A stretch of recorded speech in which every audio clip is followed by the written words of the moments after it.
ating programa dito sa Kalakbay ng Pamilya. Ayan. And of course, Wednesday's episodes in Miyerkules po na Happy Wednesday, no?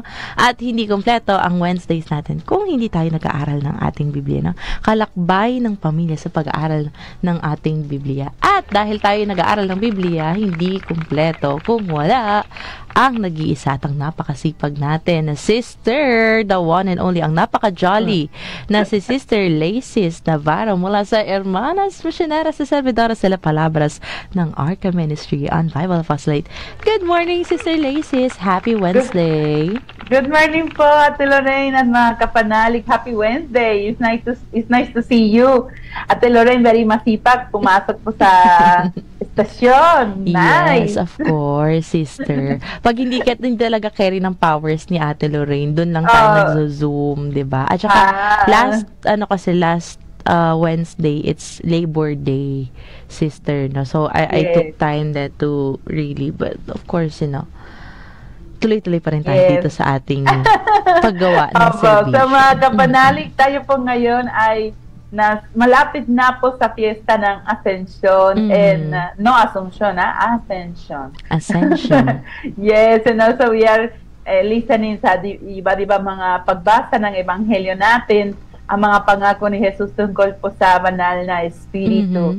At isa sa mga action or kilos ng Espiritu Santo ay ang pagpapamanal sa atin. At lalo-lalo na sa ating pong simbahang Katolika, mayroon po tayong isang pamamaraan na pwede natin sabihin, unique.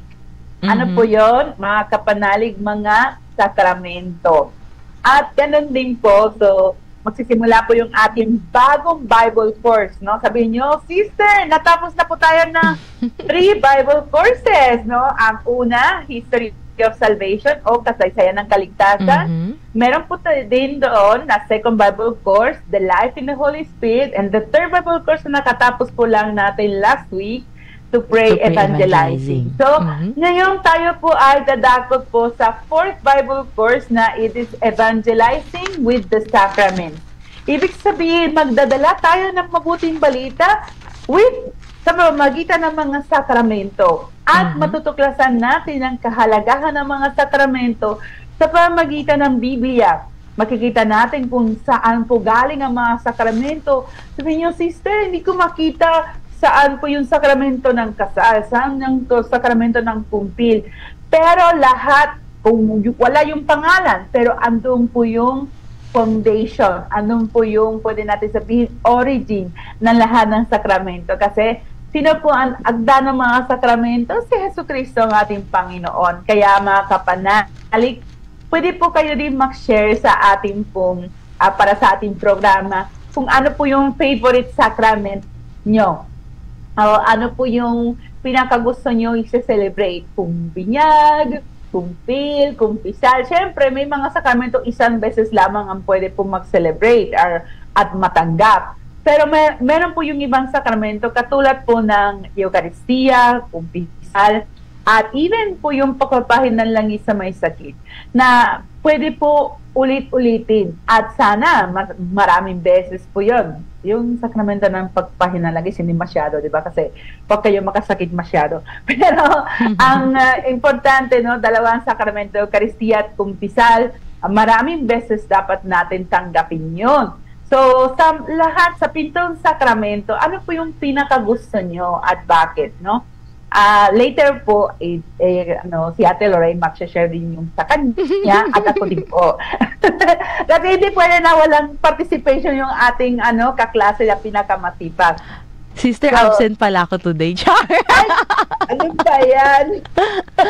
Sister, may I go out? Pwede po bang mag-extend ng lunch ng CR break, ng recess? Hindi pwede. Magkapanalay, wag po kayong payagan niya. So, kailangan po sumagot si Ate Lorraine sa ating mga tanong. At syempre sa sharing. So, bago po ako magsimula, gusto ko po naman mag-say hello sa ating mga lagi po nasabi, sister, narinig ko yung boses mo sa radio. Sabi ko, ano kaya? Sino kaya yun? Na-joke lang. Hindi ako. Ako po yun, joke lang. Maraming salamat po sa lahat ng mga kapanalig na lagi po sumusubaybay po sa Kalakbayan ng Pamilya at sa mga programa ng Arca Ministerium Biblical Apostolate. Maraming salamat po. Hindi ko isa-isahin kasi alam nyo kung sino po kayo. At especially po sa mga sirs po dito sa San Roque de Manila Parish, Lumen Street, at sa iba't iba mga parokya. Hello po, good morning. So let us start our lesson na kung saan today is the introduction at ang first part na ano ang mga sakramento at mga sakramental. May difference pala yun. Bago po tayo papasok, bakit po kailangan natin ng mga sakramento o mag-aral tungkol sa mga sakramento? Diba tayo po ay Katoliko. Katoliko ba kayo? Lorraine? Of course, sister. Okay. Akala ko hindi. Baka nakamali ako ng estasyon. So, alam niyo po, ito po yung Bible course, ginawa po ng aming founder noong 1981. So, pinuod niya, tapos kasi sabi niya, kailangan po ng mga Katoliko maintindihan na hindi puro sakramento ang kailangan natin. At hindi din puro salita ng Diyos. Kailangan parehas po ang dalawang ito. Bilang isang Katoliko, hindi ka pwede sabihin, ay gusto ko lang Biblia lang. No! Kailangan mo matanggap po yung biyaya at grasya ng Diyos na ibinigay ni Jesus sa pamagitan ng mga sakramento. Kaya, meron po tayong parang minsan, sabi po ni Father Luigi Butera, ang aming founder, nagdidilema po tayo, parang nagsisang dilema tayo, o evangelisasyon o mga sakramento. Hindi pwede no? Or. Dapat and, no? Evangelization and sacraments. Hindi pwede evangelization lamang tapos yung mga tao, hindi po dinadala mo sila sa simbahan. O hindi pwede puro ka na sa simbahan tapos wala kang alam tungkol sa pananampalataya mo. Wala kang pakikipag-ugnayan sa salita ng Diyos. Hindi ka nagbabasa ng salita ng Diyos bilang isang bukal ng karunungan, bukal ng kapayapaan, bukal ng kaginhawahan sa inyong isipan at puso. So, kailangan po parehas evangelization at sacraments. Okay po ba? So, mga kapanalig. Ang sabi po ng isang matagal na po ito sa Documents of Puebla, matagal na yun, mga 1970s, no? Na, especially noon sa Latin America po namin, parang ganon yung Pilipinas ngayon. Na minsan, may mga Katoliko na nagsisimba lamang, pero they never read the Bible. Or, there are other po yung mga sekta na puro Bible, tapos parang inikayat po nila yung mga Katoliko na hindi po sigurado sa pananampalataya at sila hindi na matatanggap ng mga sakramento kasi sabi nila hindi naman kailangan ng mga sakramento, bakit pupunta ka dito sa mga pari, mga magkasalanan yung mga pari, huwag kayo mangumpisal, etc. Or, meron din po mga Katoliko na meron pong irregularities po sa kanilang buhay sakramental. For example, meron po kami dito po sa mission namin, may mga nanay, ang mga ate na gusto po nila tanggapin ng komunyon. Dati ginagawa nila, pero hindi po sila kasal sa simbahan. Nung sinabi po nila, sister, na hindi po kayo pwede tanggapin ng komunyon. Siyempre, nalungkot sila kasi akala nila okay lang. But alam natin na hindi pwede. Hindi dahil initsapuera ka po ng simbahan. No.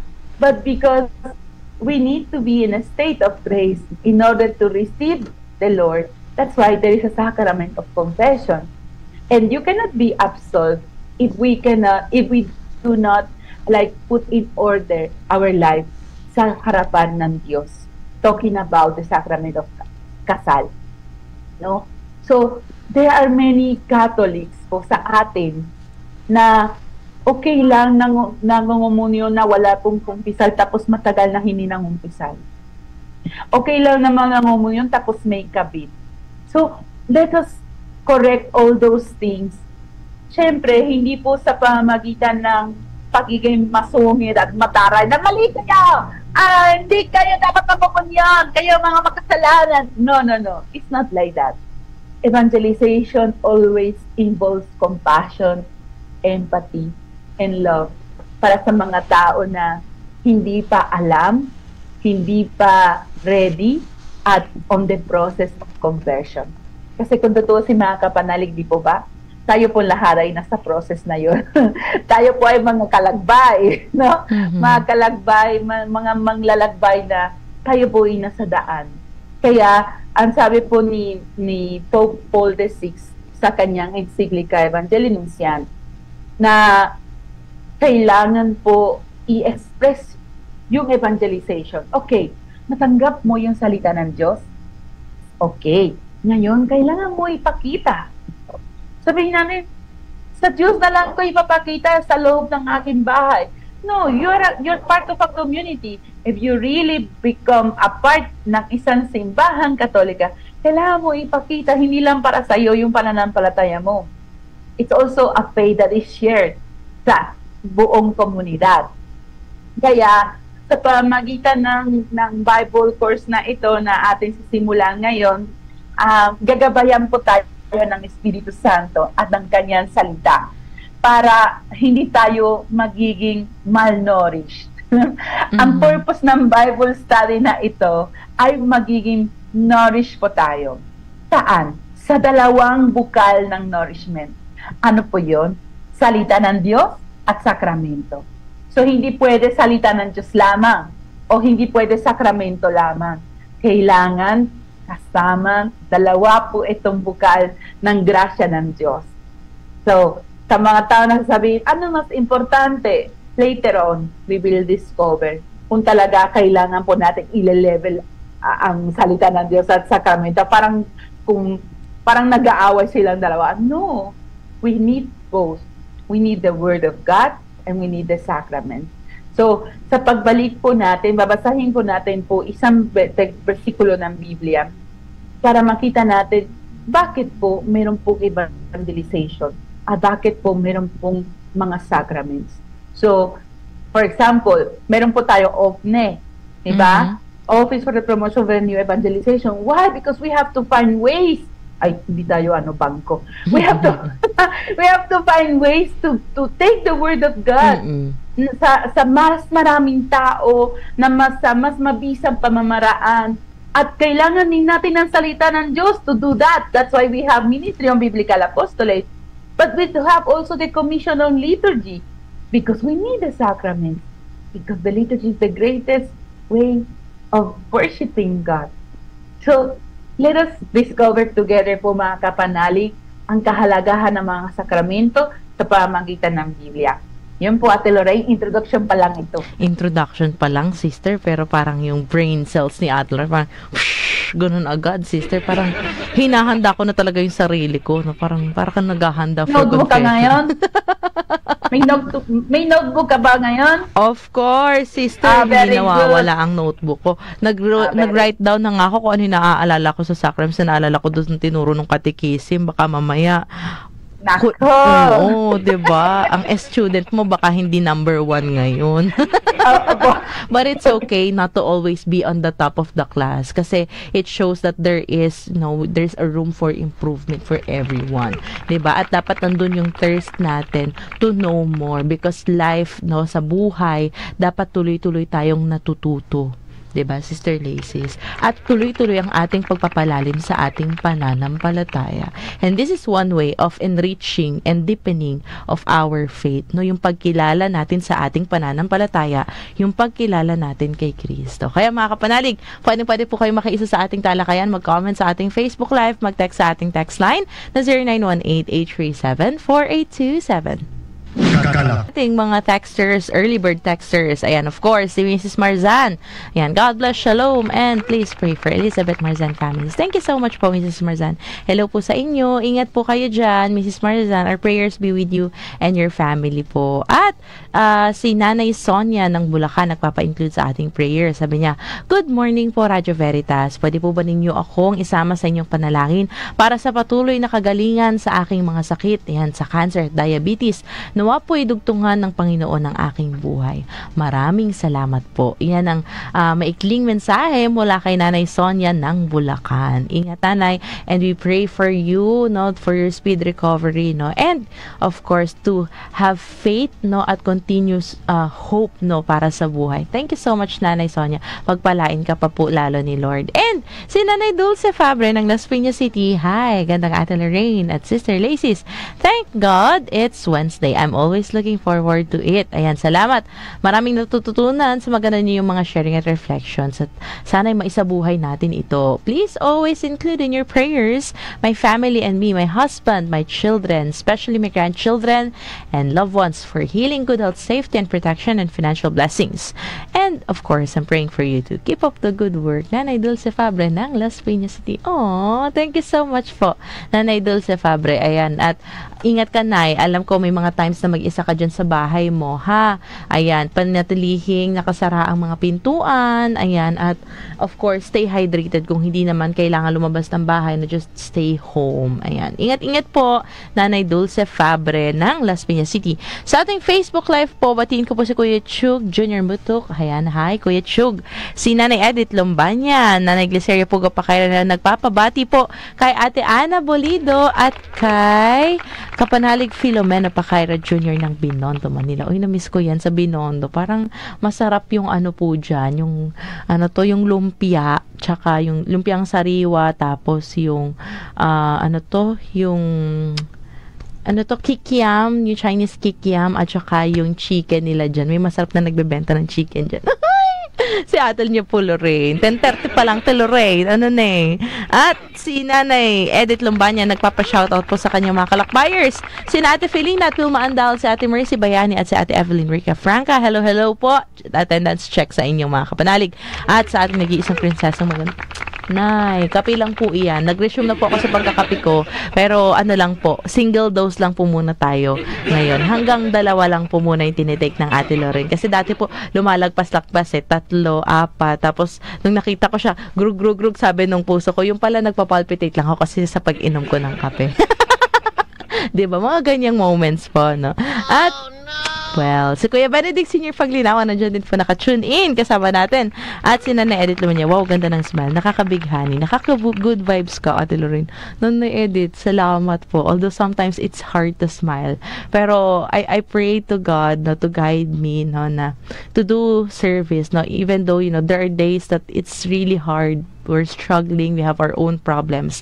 But you know, Nanay Edith, no, nandun yung, siguro, thank you, Lord, for the gift of prayer, no, and for the gift of faith, kasi talaga, we can, you know, when we surrender our worries to Christ, no, we will be able to do our everyday work, no, kahit minsan medyo difficult, but, you know, through the guidance of, you know, the Holy Spirit, no, at, yun nga, the peace, no, yung kapayapaan na dulot ng kanyang pagmamahal. It's more than enough to continue doing life. Amen to that?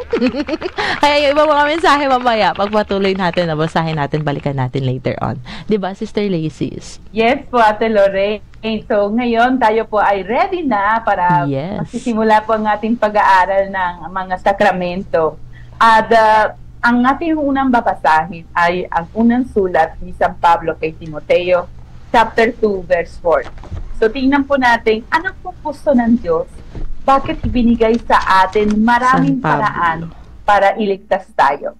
So, ito po yung dahilan. Sa unang Timoteo, chapter 2, verse 4. Ibig sabihin, ito po yung unang sulat ni San Pablo sa isang pinakamamahal na anak niya sa evangelisasyon. So, 1 Timothy chapter 2 verse 4, mga kapanalig. Chapter 2 verse 4. So, Timoteo 1. Sulat ko lang, sister, ha, para sa ating mga kapanalig na. Opo. Kanina, baka hindi pa sila naka-tune in, so dapat i-take down notes natin. So, unang Timoteo, kabanata 2, talata 4. Tama, sister? Tama. Opo. At nasusulat po dito, ibig niyang ang lahat ng tao ay maligtas at makaalam ng katotohanang ito. Ang salita ng Diyos. Salamat sa Diyos. na ano po, na ninibago po kasi maiksi. Ang gusto ng Diyos ay maligtas ang lahat ng mga tao at maniniwala sa katotohanan ito. Ano po yung katotohanan ito? Na tayo po ay mahal ng Diyos at gusto ng Diyos na tayo'y makakasama sa Kanya forever. May forever pala, Ate Lorraine. Kay God. God may forever. Why? Because gusto niya na tayo'y magkasama forever. Hindi lamang dito sa buhay natin sa mundong ibabaw, kundi more and more and more when we are in His presence. Pagkatapos na tayo po ay natuklasan ang mensahe ng kaligtasan, natuklasan natin ang kahalagahan ng banal na Espiritu, natututo po tayo mag-Lectio Divina at magamit po yung salita ng Diyos bilang pong manual ng pananalangin. Alam natin na kailangan mag-advance. Saan po tayo mag-advance? Mapalago po tayo sa pagmamahal sa mga sakramento, sa pagkakilala sa ating pananampalataya.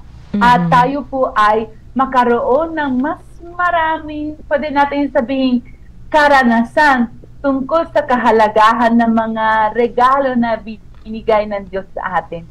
Mamaya pagpasok po tayo sa first part ng unang lesson natin, makikita natin po yung definition of the sacraments. There's Second Vatican Council and also in the Catechism of the Catholic Church sa number 1131, siya po ang nagbigay ng definition of the sacraments. But beware, no, beware of the dog. No? Kailangan po, beware po tayo mga kapatid.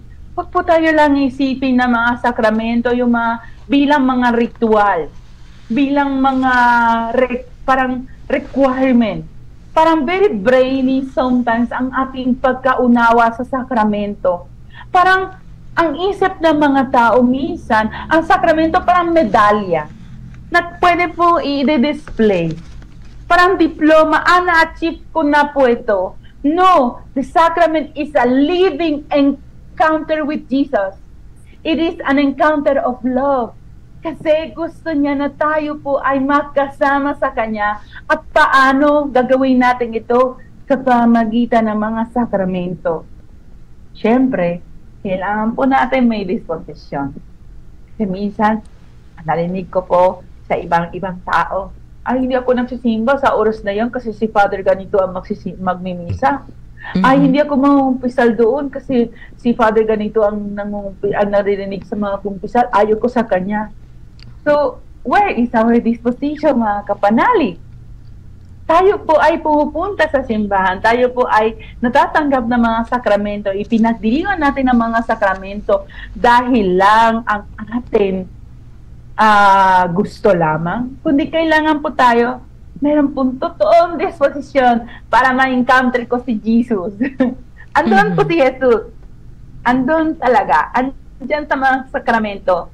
Kaso minsan bulag tayo. Kaso minsan binibigyan po natin ang tawag ng Panginoon. Kaya kailangan po natin magsimula sa salita ng Diyos, ganun din sa tradition with big T from the church, para ma-explain sa loob ng 8 lessons, no? I-explain po natin, we will try to share with you, mga kapanalig, ang kahalagahan ng mga sakramento and also to, we can say, to invite you to receive them with more love. Hindi po lamang para mas maraming kaalaman, kundi para matuklasan natin ang kahalagahan nito at parang magiging uhaw tayo. Kung gaano po tayo nauuhaw ngayon, sabi ng isang ate, nauuhaw ako, sister, sige, uminom ka na to. Hindi, nauuhaw ako sa soft drinks. Sabi ko, pinipili mo na lang yung pag-uhaw. So, pero sana magkaroon po tayo ng pagkauhaw lagi sa sakramento. Pag hindi ako nagsisimba, kailangan ko talaga magsimba. Pag matagal hindi ako nangumpisal, kailangan ko mahanap ng oras para mangumpisal ako, etc. No?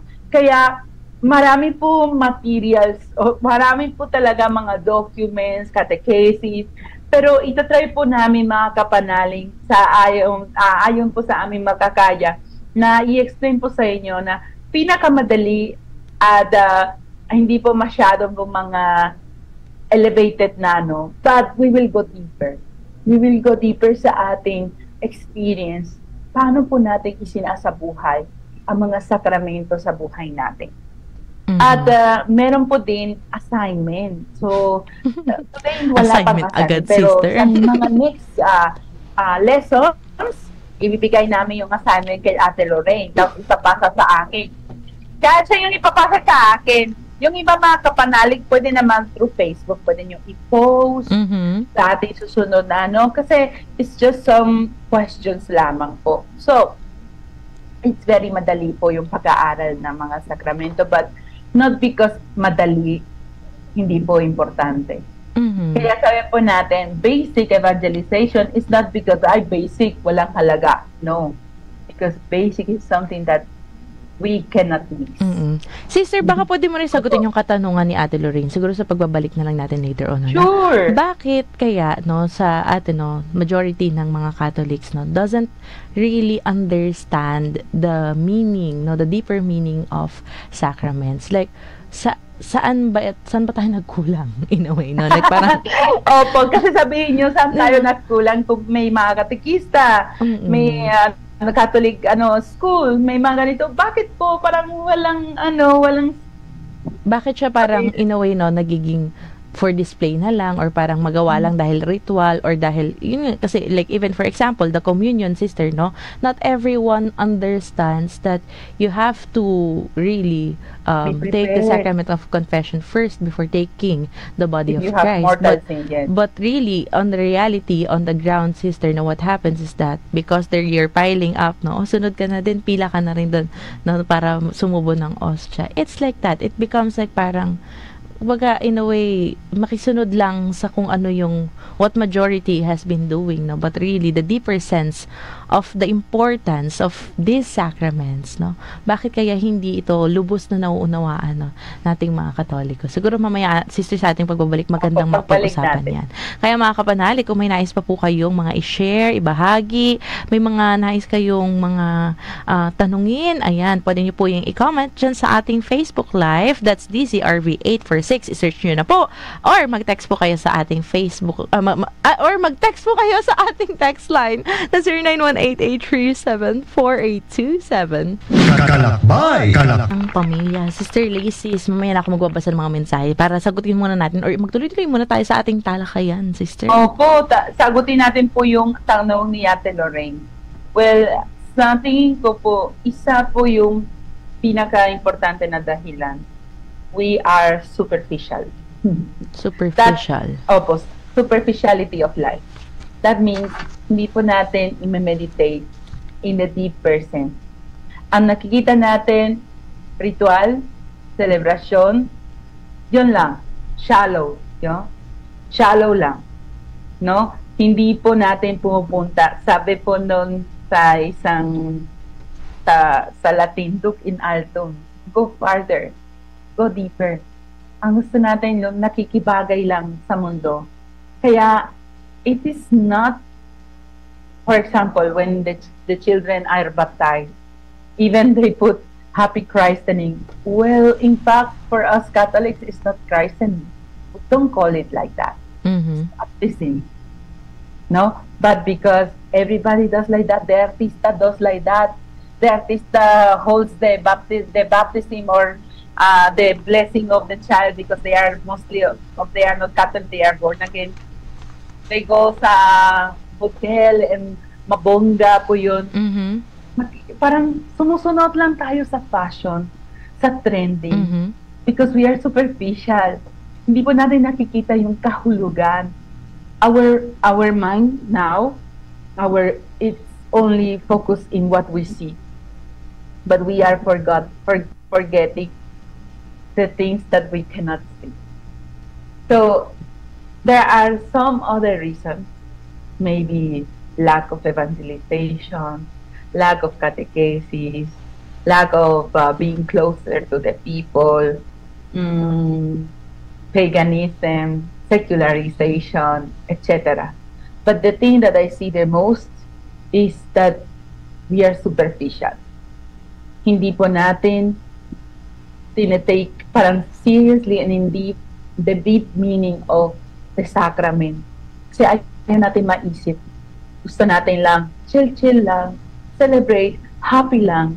But ayaw natin makita na yung pinakakahulugan ng sakramento.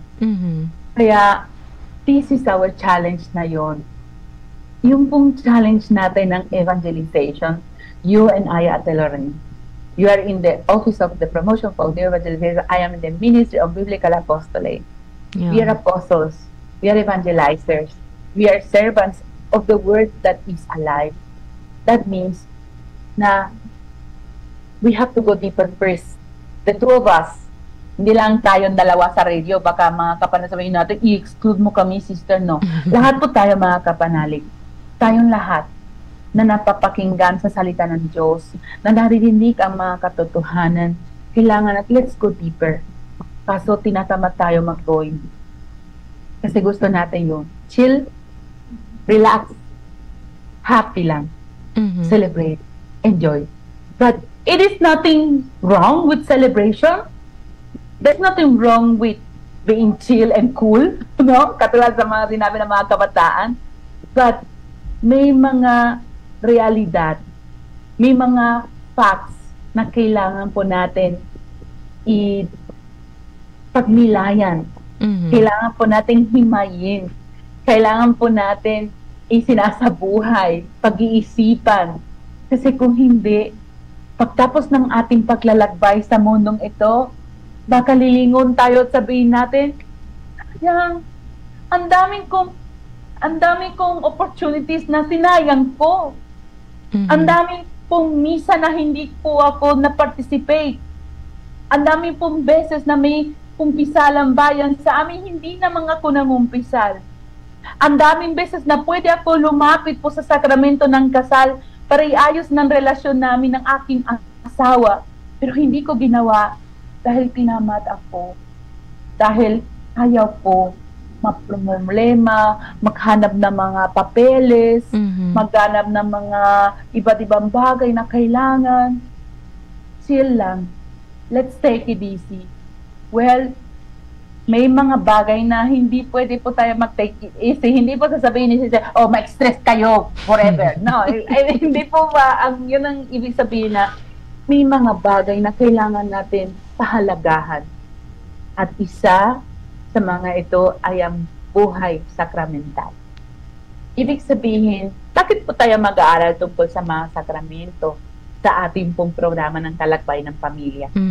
Kasi ayaw po natin na mangyari sa atin na sa ibabaw lamang tayo nakikita ang sakramento bilang requirement, bilang medalya o diploma, kundi isang pakikipagtakbo, tunay na pakikipagtakbo kay Kristo. May mga tao, asan ang Diyos? Kasi asan ang Diyos? Where's God? Lord, you have abandoned me. Wait lang. Bago po mag-depress at mag-despair, andito po yung mga sakramento. Iniwan niya ang 7 paraan para tayo'y laging malapit sa Kanya. Lumalapit po siya sa pamamagitan ng mga sakramento para hindi tayo nag-iisa. Ate Lorraine, baka meron pang idaragdag po dyan? Wala na, sister. Ako, I'm very, very satisfied with it. Kasi, it just, alam mo yun, sister, parang it really bothered me, no, na parang, oo nga, no, like, parang, these are sacraments na are available, but not everyone appreciates it, no? Kumbaga, parang sa percentage ng mga Katoliko, iilan lang ba ang talagang tunay, no, na nakakaunawa, nakaka-appreciate ng mga sakramento natin. I mean, guilty si Ate Lorraine on that part po, no, sister. I won't, hindi ako maghuhugas kamay on that, kasi like, ako din, hindi din. So like, parang, alam mo yung sister, na parang, honest to goodness answer, like, sa pagkilala natin, sa pagpapalalim natin ng relasyon natin, no, kay Kristo, sa pananampalataya natin, na ito yung mga bagay na ngayon nauunawaan natin na ganun pala siya, no, na unti-unti nagme-make sense, sister, na dati hindi naman natin nauunawaan, no, na we also have to be patient sa ating sarili, no, at yung kagustuhan dapat natin na mas lalo pang lumalim. Hindi yung parang, wala na akong pakialam. Kumbaga parang naging non-K-land, no? Yung wala nang pakialam, no? Na, mabuhay na lang tayo sa mundong to pag kukunin na ni Lord. Kung patay, di patay. Di ba? May mga ganyang mga mentality ngayon, sister, no? Pero, really, no? To live a much more meaningful life, no? In having a much more deeper level, no? Sa ating pananampalataya. I think, mas mainam na mabuhay ng ganon kesa sa fleeting lang. Yung parang, kumbaga, parang ito ay okay, natapos na, and then kasunod, padadaan lang, and then wala na, parang walang kabuluhan, walang saysay. Parang show lang. Parang di ba, even I'm not against the flashy and ganda na kasal, no? But it has become a show. It's like they put more attention sa pictures kaysa sa mismo sacrament. So, it is not wrong that you will keep that memory of your kasal in your heart and in video, and your pictures capture the best moments, but it's so much attention to the outward image na nawawala po yung, I'm not judging, but it's what I see. To see that what is the most important for us, the image that we give, or the encounter that we have with Jesus. Yun po mga kapanalig. Yun, kasi maganda po talaga yung ating pag-aaralan. May mga nasabi sa akin, ay sister, alam ko na yan eh. Ilang beses ako nagtanggap ng formation kasi ninong ako ng ilang mga bata eh. Ako yung naging ninang ng ilang beses. Tsaka ng mga couples. Alam ko na. Oo. Pero yun ang importante mga kapatid, na huwag po tayo maging mangkid sa mga katotohanan ng mga sakramento na salita ng Diyos. Ang problema, minsan, na-vaccinate tayo against COVID, minsan nag-vaccinate din po tayo against sa salita ng Diyos. Kaya, kailangan po natin magiging handa sa pag-aaral natin ngayon. At sa pagbalik na papasok na tayo talaga, promise, sa first lesson. Ano ang mga sakramento? Kaya mga kapanalig, sa pagbabalik po natin, tuloy-tuloy po ang ating talakayan. Kaya kung may nais pa po kayong ibahagi or tanong, pwede nyo pong i-comment yan sa ating Facebook Live, that's DZRV846, or mag-text po sa ating text line na 0918-837-4827. Ito pa rin po ang inyong lingkod, ang Ate Lorraine, mula sa Office for the Promotion on New Evangelization ng Archdiocese of Manila. At sister, ayan, nakasama natin si Sister Lacis Navarro mula sa Hermanas Misioneras de Servidoras de la Palabras ng Arca Ministry on Bible Apostolate. Ayan, I think may nagtatanong dito na kapanalig Ate Lorraine, ayan, si Nanay Yolanda Evangelista, ano po ang meaning ng HMSP sa huling name ni sister? Hindi yan Filipina po si sister, ayan, ask ko lang. Opo, Mexicana po si sister, pero sa tono niya, sa katatasan niya pong magtagalog, akala niyo po siya ay dalagang Pilipina. Yeah. Pero Mexicana Mexican po talaga ako nung isinilang, pero sabi ni Mama, in-import po siya sa China, made in China daw. Joke. Kaya singkit yung mata ko pag nakangiti. Pares lang tayo, sister. Pag umingiti, sumisingkit. Oo, sumisingkit. Wow! Well, ganyan talaga pag maganda. Joke! Yeah. Nagbuhat ng bangko, no, sister. Pero, kidding aside, no, mga kapanalig, ayan po. At si Ate Angelica Aquino, nagtatanong po kung ano yung ating unang verse. Yung ating unang versikulo na binasa po, no, ay hango po sa unang sulat po, tama po, no, ni San Pablo sa Timoteo. Opo. So, Timoteo 1, Kabanata 2, Talata 4. Opo. Ang nakasulat nga po nun ay, ibig niyang ang lahat ng tao ay maligtas at makaalam ng katotohanan ito. O, diba? Kasi one lang siya, kaya naisulat ko siya agad. O, diba?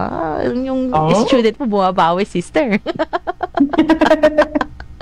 Kasi mamaya sa sharing gustong umiwas. Charot! Ay, nako. Hindi pwede mga kapanalig, basta, andito po si Ate Lorraine, dapat po pa-share natin siya. Yun. Okay Kaya, po, wala namang mga tanong na mga kapanalig natin, very later ko sister Very i-check, old. opo. Pero Very ituloy, good. opo, kasi since ang promise natin kanina, mag-uumpisa na tayo sa discussion. Yes, baka sabihin na, si sister, puro kwentuhan, hindi naman nag-aaral. So, ano ang mga sakramento? Magtataka po kayo mga kapanalig na hindi nyo makikita ang salita sakramento sa Biblia. As in, walang talaga, record, sister, ng word na sacrament sa, Wala. sa Wala. Bible? Ooh. Hindi, pero hindi po ibig sabihin dahil hindi po natin nahanap ang salitang sakramento sa Biblia, hindi ibig sabihin na wala pong biblical foundation ng sakramento. So, sa 7 sakramento, we will present ang mga Bible text kung saan po natin nakukuha ang patunay na ang mga sakramento ay galing kay Kristo at hindi invento ni Ate Lorraine at hindi invento ni Sister Lacey at hindi invento ni Pope, kundi ito ay galing kay Kristo. Okay? So, may mga salita na, di ba, galing po sa ibang lengguwahe, ginagamit pa rin natin. Halimbawa, sa Tagalog, we use the word sakramento. Sakramento with K, because we don't have C in our abacada. But if you go to Mexico or to Spain, to any place in Latin America, except for Brazil and other little countries, you will see Sacramento with C. C. Because that comes from a word in Latin. No, Sacramentum.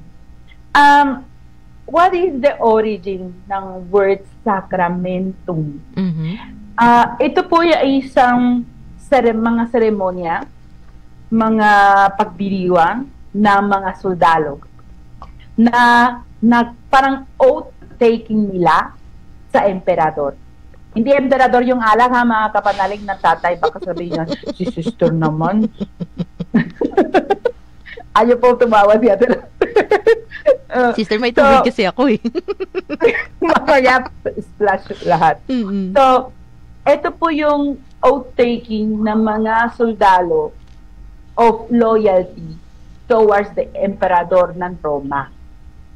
So, parang lahat po yung compound ng lahat ng mga seremonya, mga actions, ang tinatawagan nila Sacramentum. Kasi inaalay nila yung buhay nila para sa emperador. Okay. So, it is with that mentality that the word that we can find in the Bible is the word mysterion in Greek. No? Mysterion is it's like a mystery, the mystery o mysterion in Griego, hindi ibig sabihin something creepy and haunting, no. Kasi minsan, parang mysterious woman or mysterious thriller film. No. When we speak about mystery, it's something that our mind can comprehend. Isang bahagi lamang. Isang parte lamang. Pero hindi po natin kayang unawaan ang lahat. Meron pa mga bagay na hindi po natin kaya sa ngayon makita ng buong complexity, buong pwede natin sabihin, yung buong kahulugan. Okay? So, the word that you can find in the Bible is mysterion, because it is in the New Testament. And the New Testament mostly was written in Griego.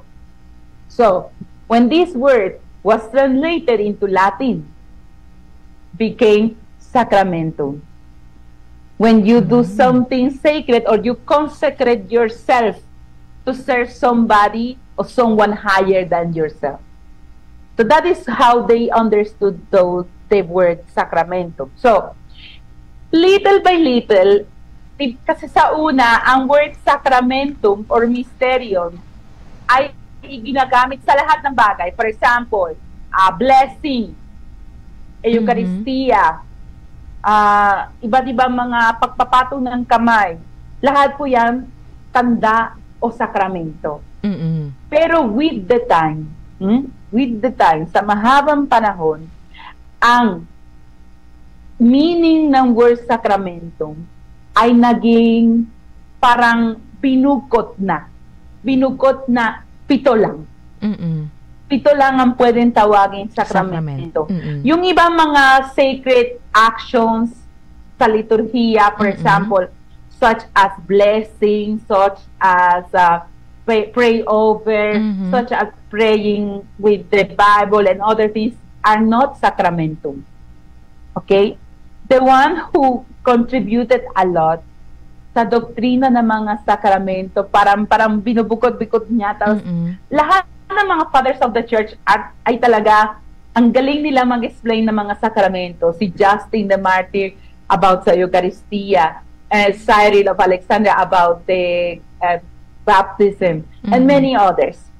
We will not talk about that today, no? Just for you, abangan.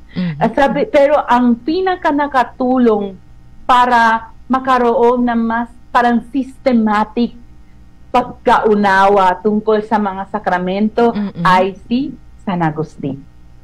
Okay po? So, siya po ang nagbigay parang ng classification of the concept ng word sakramento. Okay? At ang simbahang Katolika sa century 12, so 12th century, that is the year 1101 onwards, sa century 12th century, ay na ipahayag ng ang mga sakramento ng simbahan ay 7 lamang. Okay po? So imagine, mula sa first century ng Common Era, na andito sa mundo si Jesus sa Palestine, hanggang sa century 12, no? 12th century, in development pa po ang doktrina, ang pag-aaral, ang pagtuturo tungkol sa mga sakramento.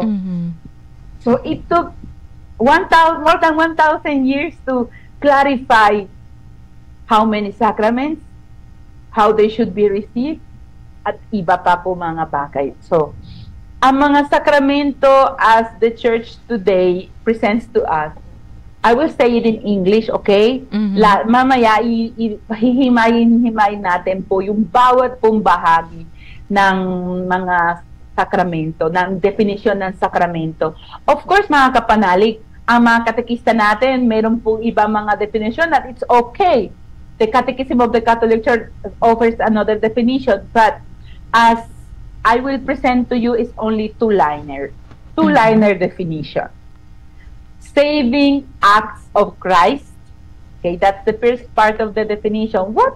When they ask you, ano ang sakramento? Saving acts of Christ. Communicated by the church to man. Communicated by the church to man or to woman. Joke lang. Pag mamaya yung mga nanay. To man, ibig sabihin sa atin, sa pamamagitan ng visible signs. Through visible signs. Saving acts of Christ communicated by the church to man through visible signs. Ulitin ko po. Saving acts of Christ communicated by the church to man through visible signs. And sabihin nyo, oh sister, hindi ko maintindihan yan. But we will understand all of them, all of the parts na ng definition nito. Saving acts is the first one. Ang mga pagkilos or action na nagbibigay ng kaligtasan at ang ligtas na gawain. Nagbibigay sa atin ng kaligtasan, ang binyag, ang kumpil, ang kasal, lahat po yan ay actions that save me. Make me free from sin. Parang hindi lang po ito para ma-save lang ako, kundi ito po ay makakatulong sa buong simbahan. Sa pamamagitan ng mga sakramento, ako'y mapupuspos ng kalakasan ng Holy Spirit, no, mga kapanalig. At ako din ay mapupuno ng pagmamahal ni Kristo, na ito ay bunga ng kanyang kamatayan at muling pagkabuhay. Kaya sa pinakamagandang moments ng ating buhay, andun yung mga sakramento. Kaya ulitin ko po yung sinabi kanina. Sa mga tao na sinabi, asan ang Diyos pag kailangan ko siya? Ay, wait lang. Abangan natin, pagbalik natin, sabihin ko kung saan ang Diyos. Gusto niyo malaman? Sa pagbabalik na, sister, kaya mga kapanalig, dyan lang po kayo magbabalik pa ang Kalakbay ng Pamilya. May mga mensahe po dito, mga pagbati, no? At si Nanay Mrs. Marzan, sabi niya, Veritas is doing everything to help us spiritually. To help us spirituality, and which I share daily. Yes, of course, napakahalaga po niyan, no? At si Kapanalig 5412, magandang umaga po, Sister Lorraine, at sa inyong mga kasama. Kapanalig Meets po ito ng Kapanalig Meets Trinidad po ito ng GMA Cavite. Lagi po akong nakikinig sa inyong programa at marami po akong natututunan sa inyo. Ipanalangin niyo po ako na makayanan ko ang pangungulila sa pagpanaw ng aking bunso na si Lizelle Trinidad. Miss na miss ko na po ang anak ko. Pakisama din po sa panalangin ang katiwasayan ng kaluluwa ng aking bunso at ng aking mga kamag-anak na pumanaw na. Maraming salamat po at God bless po sa lahat. Thank you so much po, Nanay Needs Trinidad. Our prayers be with you and your family. Huwag ka mag-alala, Nanay. Nandito po kami. Makakasama niyo po kami araw-araw. Yan, we love you, Nanay Needs. Ayan, mwah, mwah. And of course, si Brother Luis Santos nagpapacheck ng attendance mula sa Chapel of the Eucharistic Lord ng SM Mega Mall, Mandaluyong City. Hi, Brother Luis. Ayan, good morning. Happy Wednesday sa'yo. Brother Renz, nandiyan ka na naka-tune in sa ating Facebook Live. Wala siya dito sa ating Zoom, pero nandiyan siya sa ating Facebook Live. Work. Ang Kuya Renz ngayon. Kuya, see you later. Ayan, and si Ate Jocelyn Lopez, nandyan din po, shout out. Kay Kapanalig Fed de Leon Evangelista, nandyan din po si Nanay Carol Bernardo. Sister Lacey's, blessed kami, ginamit ka po as instrument to learn. Ayan, para matuto po kami tungkol sa Diyos. Huwag kang magsasawa, we need you. You accept God's call. Amen. Sabi po yan ni Nanay Carol Bernardo. Si Kapanalig Milagros Blancad Mendoza, nanonood daw po mula sa Canada. Ayan, sa bansang Canada. Hello po, si Miss Milagros Blancad Mendoza. Thank you so much from tuning in all the way from Canada. Si Nanay Nila Marasigan, nandiyan din nakikipacheck ng attendance. Si Ate Eden Raico, si Ate Meren Olarte. Happy Wednesday, everyone. Si Ate Emily Avignon Pandong, nandiyan din. Si Ate Nini Maningas. Hello po. Always listening over sa aming radyo. God bless your program. Salamat po. Si Ate Alvina Imperial, nandiyan din po. Happy listening, happy watching. Si Nanay Sol Sabino, God bless you both. Love you both. Please include us in your prayers. Thank you so much po, Nanay Sol Sabino. Mwah, mwah, mwah. At si Kapanalig Solomon Cordero, good morning everyone. Have a blessed Wednesday. Indeed, have a blessed Wednesday po. Kapanalig Solomon Cordero. Si Nanay Carmelita Gopez Manalo. Good morning po mga kapanalig. Hello po Nanay Carmelita. Nanay Yolanda Evangelista, nandyan din po. Ayan. At nanonood daw po from Zamboanga si Ate Maria Teresa Tommy. Wow! Thank you so much ang mga kapanalig natin all over the Philippines, all over the world talaga. At si Kuya Hilario Chan, nandyan din po. Happy listening. Thank you so much. Ibang mga pagbate at mga mensahe ay babalikan po natin later on. So magpatuloy muna tayo, sister, sa ating pag-aaral, no, ang mga sakramento. No, sabi mo nga, 7 sacraments, which sabi ko nga kanina nung nagdi-discuss ka, sister, history pala ito. Like, parang akala ko yung past, akala ko ba tapos na tayo sa past, pero binabalikan pa rin natin yung past para ma-appreciate natin yung meron tayo ngayon sa ating present. Wow. At kung ano pa ito in the future. Yeah, very good. No? Well, so, sister. Sabi ko po sa inyo, no, may mga tao na nagtatanong, where is God? Nasaan ang Diyos? So, kailangan ko siya. That is a very dumb question. Sister talaga. Kasi these saving acts of Christ are sa buong buhay natin andyan. Sa pagsilang. Ano ang sakramento andyan sa pagsilang natin? Binyag. Sa pagpalaki natin para maging malakas na Kristiyano, malakas na pananampalataya, kumpil. Sa pagiging nourished sa ating pong buhay espiritual, andun po yung Eucharistia.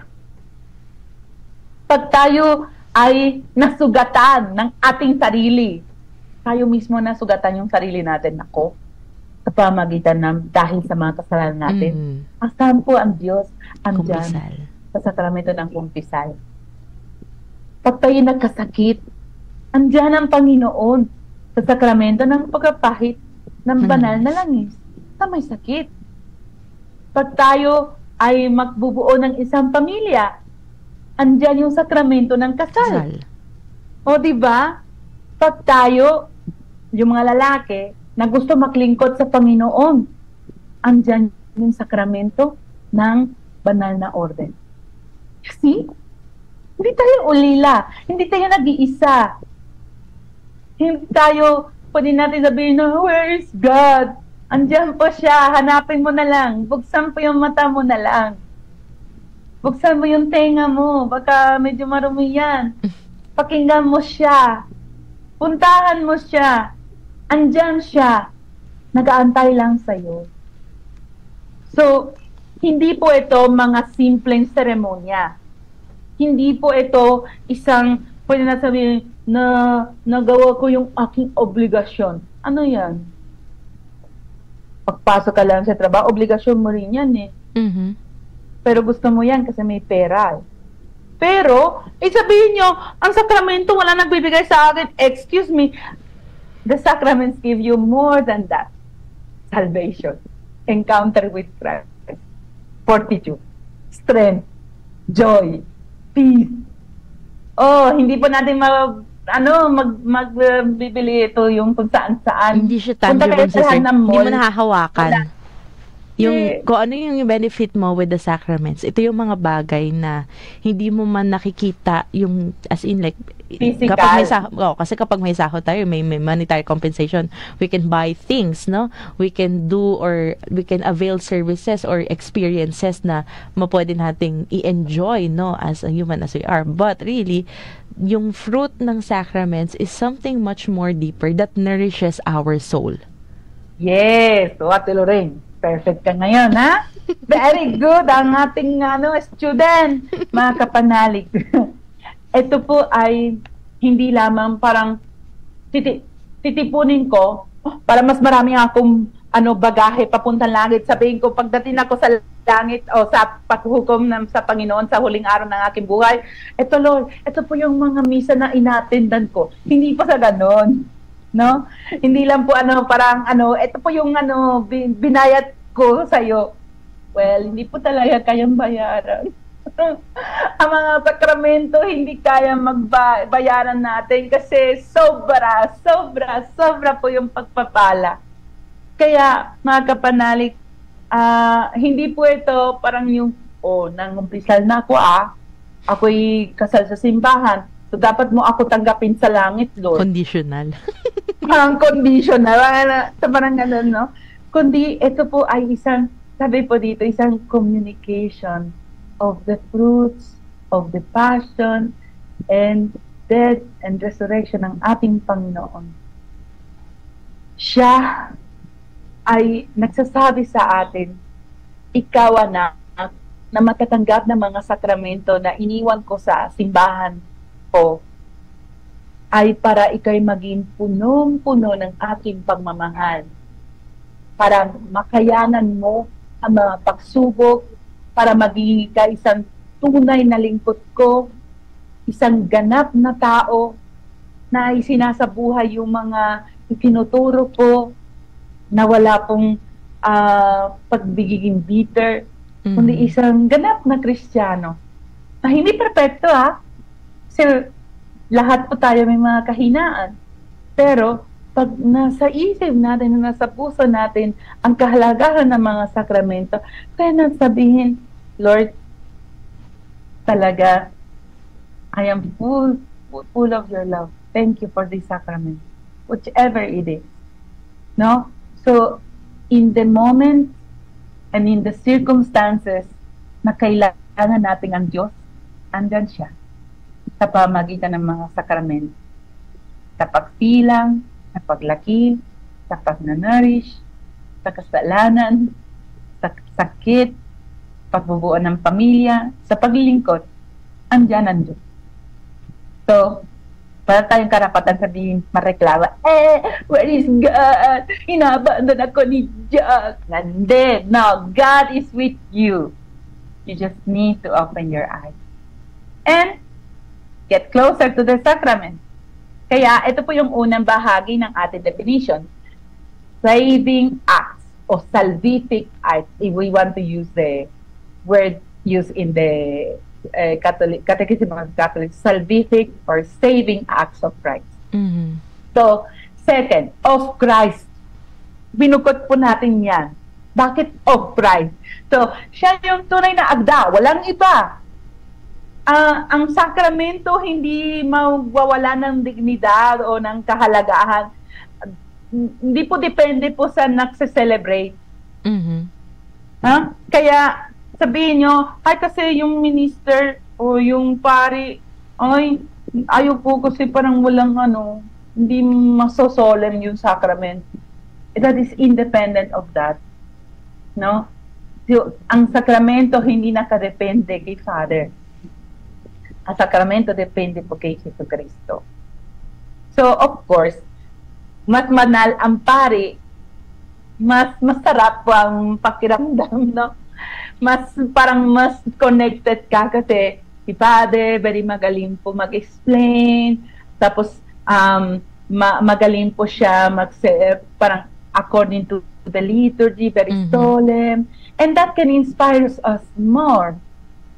Yes, but hindi mag-a-add o mababawas ang kahalagahan ng sakramento, mga kapanalig. Ang importante po dito ay ang ating disposisyon. Kasi kailangan natin ng pananampalataya para makita natin si Jesucristo sa pagkatao ng ating mga pari. Sabihin po ng iba, nakikriticize sa mga pari, kasi si pari ganito, si father ganyan. Don't focus on them. They are like us. But you know what? Later on we will have a lesson especially for them about the priesthood of Christ in them. So beautiful because we need them. That's why we need to pray for them. Of course, hindi po siya ang nagbibinyag. Si Kristo ang nagbibinyag. Hindi po si Father ang nagpapatawad ang mga kasalanan. Si Kristo nagpapatawad ng kasalanan sa pamagitan niya. Hindi po siya nagbibigay ng Holy Spirit. Si Kristo. Sa pamagitan niya. Kaya we have this beautiful tradition, yung besamano, no?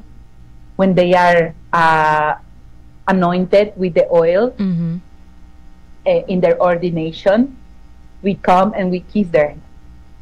Because through those hands, God will act, will do miracles. So beautiful.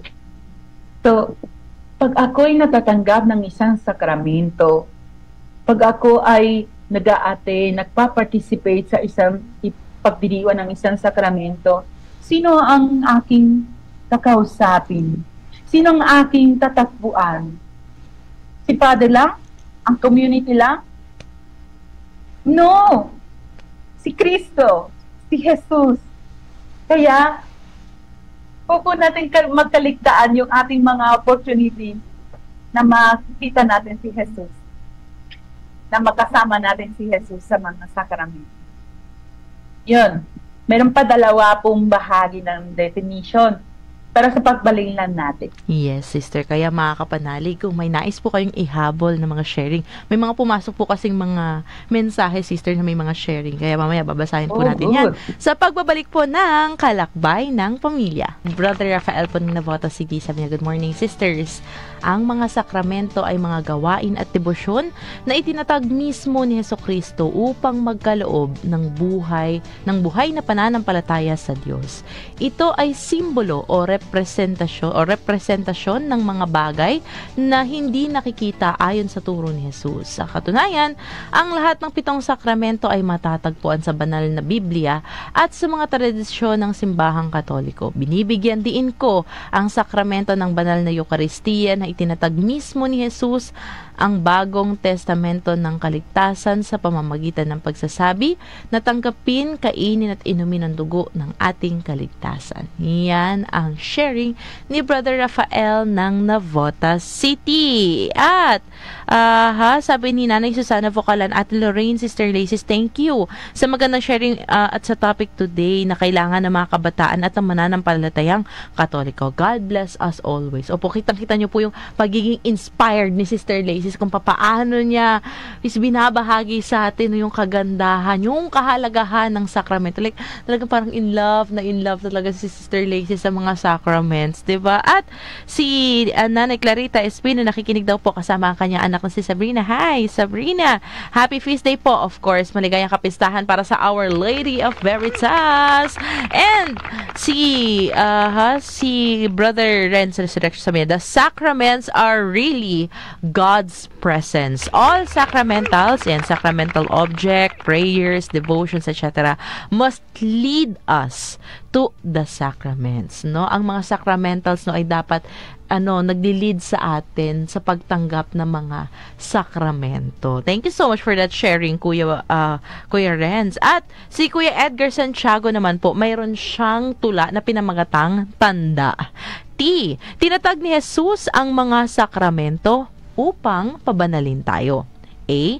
Ang daluyan ng biyaya na kaloob sa atin upang tayo'y kanyang linisin. N. Nagbibigay sa atin ng grasya bilang kanyang pagpapala. D. Diyos ay tunay at ganap kong mahal kung kaya na itatag ang sakramentong banal. A. Ang lahat ay nais niyang makasama sa paraiso. Kaya mula sa pagsilang at sa dulo ng buhay natin ay may sakramento. Hashtag, ang sakramento ay tanda ng kanyang biyaya at pagpapala. Mula po yan kay Kuya Edgar Santiago mula sa parokya ng Banal na Anghel ng San Jose, Plaridel, Bulacan. Napakaganda, no? Tanda. No? Tanda ng kanyang kaharian. Diba? Wow! Well, very good, So, sister, pwede po tayo magpatuloy? Mga kapanalig? Yes, sister. Okay, very good. So, tayo po ngayon ay sa ikatlong bahagi ng ating pong definition, no? We are ready. So, salvific acts or actions, saving acts of Christ. And then, communicated by the church to man. Na ipinapahayag, na ipinapasa, ibinibigay sa pamagitan ng simbahan sa atin bilang tao. Ibig sabihin, ang mga sakramento ay parang ipinagkatiwala ni Jesus sa kanyang simbahan.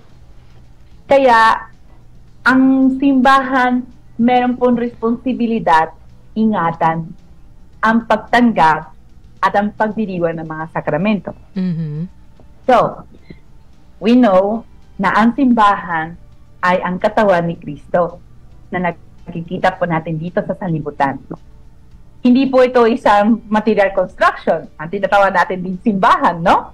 But tayo po lahat, the Christian community, tayo po lahat ay meron pong isang ulo na si Jesus na naglilingkod po, ang simbahan naglilingkod po sa atin para maghanap natin at daanan natin ang daan patungo sa kaligtasan.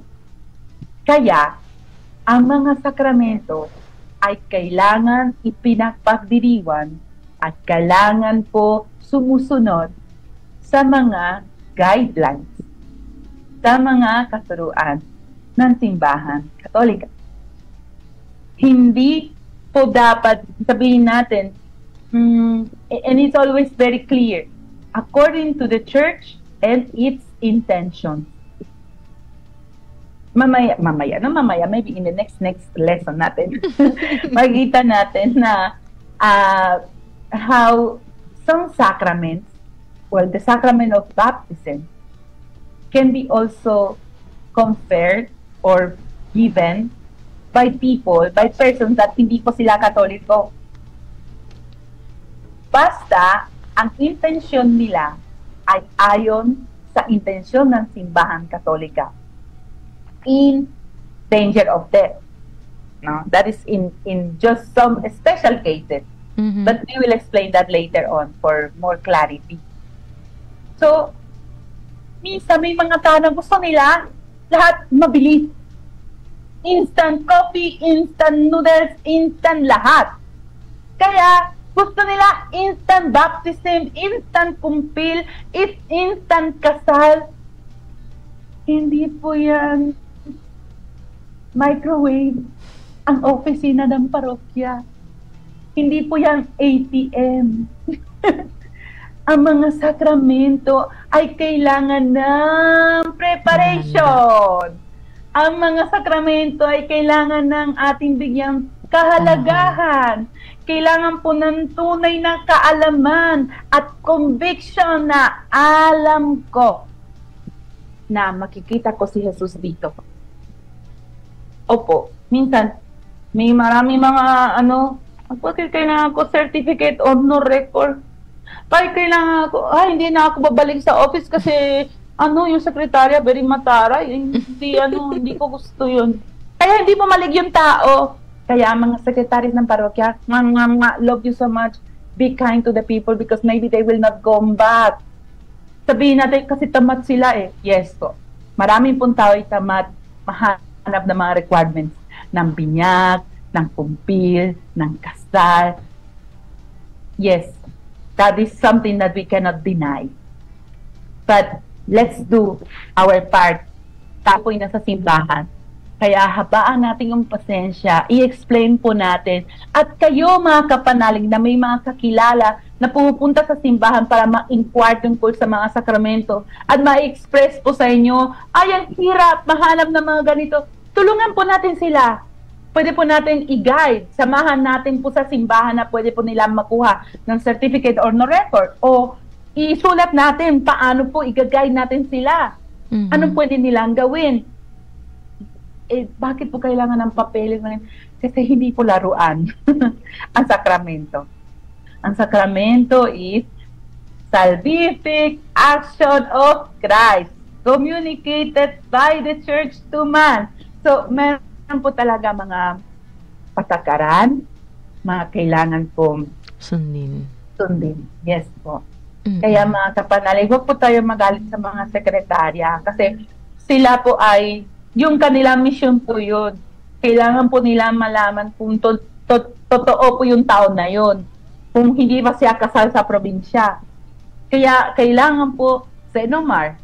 No? Bakit kailangan ng senomar at kakasal sa simbahan, hindi po sa huwes? Kasi it's also needed. No? Because it's not a game. It's not a laruan.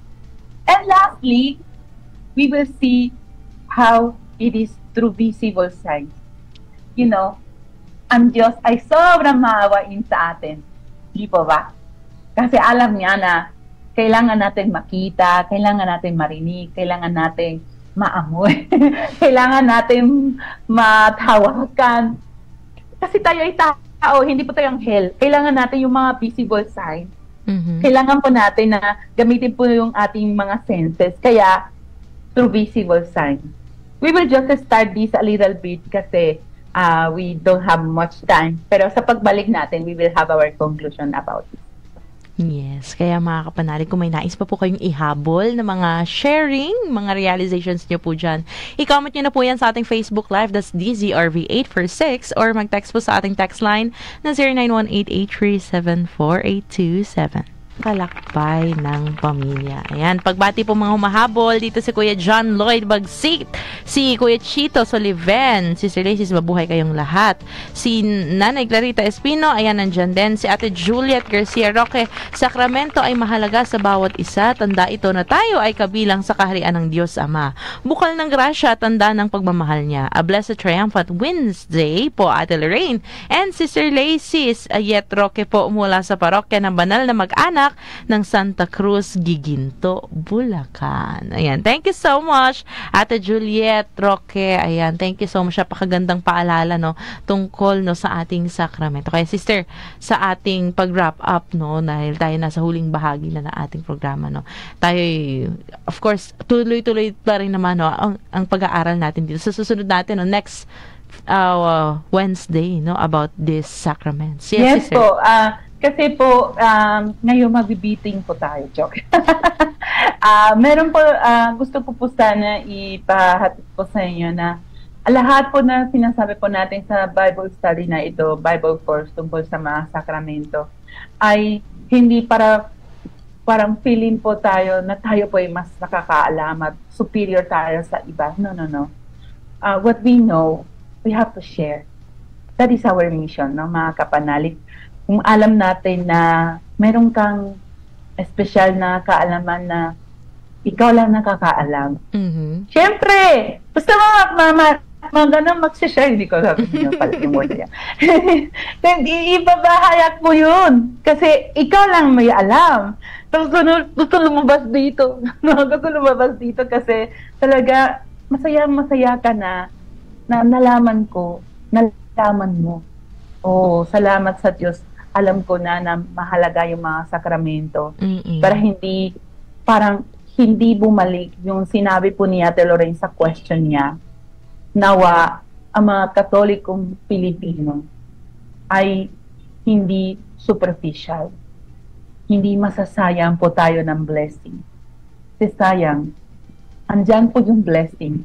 Andyan yung tulong ng Diyos. Pero dahil sa ating kulang sa pag-reflect, sa pagninilay, sa pagbibigyang halaga, hindi po natin mararanasan o naranasan ng buong bunga o lahat ng bunga ng Ebanghelyo, ang bunga ng mga sakramento, ang bunga ng salita ng Diyos, ang bunga ng presensya ni Kristo. Kaya, ang mga sakramento, mga kapanalig, ay through visible signs.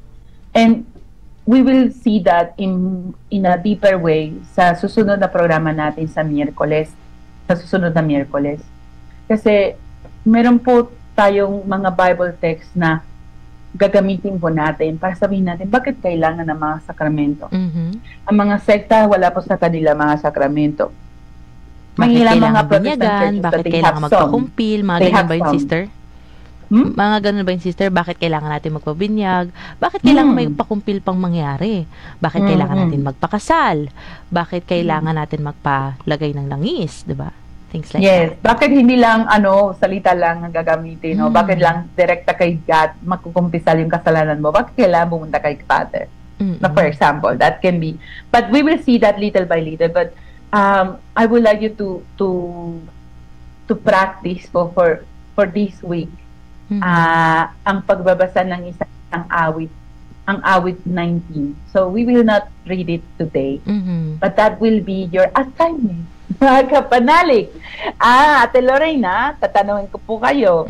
Kasi, ang ating pong, sabihin natin, ang ating pong assignment is to reflect, meditate tungkol po sa ating awit 19. Doon sa Biblia, Psalm 19. Doon po kayo matutuklasan bakit kailangan po natin at bakit po binigyan ng Diyos ng regalo ng mga sakramento through visible signs. Katulad po sa sinabi ng ating kapatid sa mga nakikitang tanda. No? Mga kapanalig. So, ang mga tanda na mahal ka ng Diyos. Ang mga tanda na tao ka lang, hindi ka anghel. Kahit mukha kang anghel, hindi ka anghel. So, kailangan po talaga isipin natin na, oh Lord, thank you. Salamat dahil binigay mo sa akin ng pananampalataya Katoliko. Pinalagay mo ako dito sa pananampalataya ng ito. Tulungan mo po ako na hindi ako masayang ang mga grasya na galing sa inyo. Kaya mga kapanalig, sa ating pagtatapos ng ating lesson ngayong umaga, tanghali na, I would like to go back po sa ating pong purpose. Bakit po tayo nag-aaral po ng ika-4 na kurso ng Biblia, Evangelizing with the Sacraments? Kasi hindi puro salita ng Diyos dapat. Hindi puro sakramento dapat. Dapat parehas po pahalagahan natin ang salita ng Diyos at ang mga sakramento. Hindi tayo kabilang po sa mga sekta puro salita ng Diyos. Hindi tayo lagang puro mga sacramental para very traditional lamang, pero hindi natin alam anong ibig sabihin ng mga sakramento na yan. Akala natin seremonya lang yan, medalya lang yan. Hindi pwede. So sa ating bilang Katoliko, kailangan po natin talaga, at tayo, kalakbay ng pamilya, kailangan po natin bigyan pong mas mahigit na kahalagahan sa salita ng Diyos at sa mga sakramento. Hindi po nag-aaway ang salita ng Diyos sa mga sakramento, kundi po magbibigay po ng buong kahulugan sa ating buhay bilang Kristiyano. Okay po ba, mga kapanalig? Alam niyo po, sister, sa pagtatapos natin ngayon, ito yung isa sa realizations ko, no, na parang, natanong ba natin sa sarili natin, no, bilang Katoliko, no, naniniwala ba tayo sa sakramento?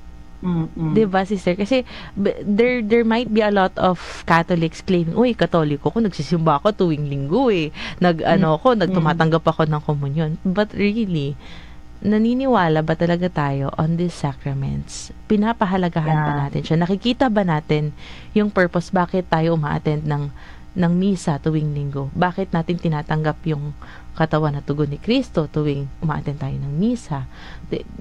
Bakit ba tayo nangungumpisal? O lumalapit pa tayo para mangumpisal? Naniniwala ba tayo sa sakramento ng kumpisal? Bakit natin kailangan gawin ito? No?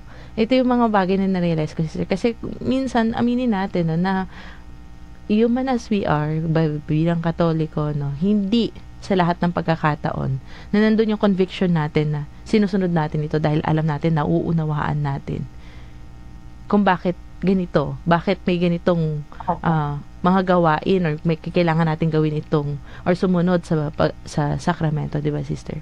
Pero nandun din, sister, siguro yun din, no, siguro grasya ng Panginoon na ginagabayan tayo na mayroong mga katikista, mayroong mga katulad ni Sister Lacey's, may mga pari, no, may mga volunteers tayo na masigasig na nagpapahayag, na nagbabahagi nito para kumbaga in one way or another ma-combat ba siya? Tama ba yung term ko, no? Na ma-educate natin yung kapwa natin Katoliko. Kasi hindi lang enough na Katoliko tayo sa pangalan, ngunit dapat mayroon tayong paggawa. Tama ba, Sister Lacey? Tama po. So, yun po ang ating purpose. Hindi lang puro kaalaman po sa ating pag-iisip ng iipunan po lang natin, kundi isasagawa po natin, papagdiriwan natin ang mga sakramento na mas malalim po yung ating pagkaunawa at pagpamahal kay Kristo.